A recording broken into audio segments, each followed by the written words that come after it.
আল্লাহর রশি দ্বারা উদ্দেশ্য কি? তাফসিরে অনেক ব্যাখ্যা এসেছে। এরকম পরিস্থিতিতে তাফসিরের সূক্ষ্ম সূক্ষ্ম বিষয়গুলো আমরা শোনাতে চাই, কিন্তু পরিবেশ হয়ে ওঠে না। আল্লাহর রজ্জুব আল্লাহর রশি দ্বারা উদ্দেশ্য হচ্ছে ইসলাম।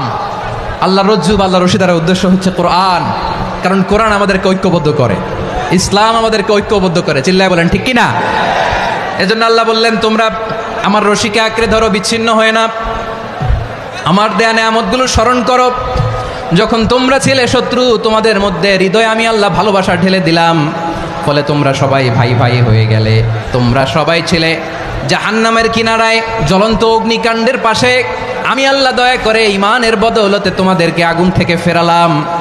আমি আল্লাহ দয়া করে তোমাদেরকে জান্নাতের পথ দেখিয়ে দিলাম। সুবহানাল্লাহ পড়েন। এমন পথ দেখালাম যেই পথ তোমাদেরকে জান্নাতে নিয়ে যাবে, পথের দিশা তোমরা পাবে। লাআল্লাকুম তাহতাদুন। প্রিয় ভাইরা, তাহলে আমাদের যে ঐক্যবদ্ধ থাকতে হবে, এই নির্দেশটা কার? নাকি মন মতো আমি বানায় বলতেছি? আওয়াজ করে বলুন, নির্দেশটা কার? আল্লাহর।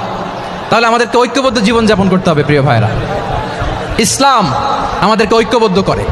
ইসলাম আমাদেরকে কি করে? সংঘবদ্ধ করে, ঐক্যবদ্ধ করে। বিচ্ছিন্ন হওয়া যাবে না। বিরোধ, বিচ্ছিন্নতা, মতানৈক্য, এগুলো আমাদেরকে ধ্বংস করে, আমাদেরকে দুর্বল করে। আর আমাদের ঐক্যবদ্ধ প্রচেষ্টা আমাদেরকে বিজয়ের দিকে এক ধাপ এগিয়ে নেয়। চিল্লায় বলেন ঠিক কিনা? এজন্য আল্লাহ বললেন, ওয়াতাসিমু বিহাবলিল্লাহি জামিআ। তোমরা আল্লাহর রশিকে আঁকড়ে ধরো, তোমরা ঐক্যবদ্ধ জীবন যাপন করো, তোমরা বিচ্ছিন্ন হয়েও না। বিচ্ছিন্ন হইলে লস, ঐক্যবদ্ধ হলে সেখানে কল্যাণ আছে না নাই?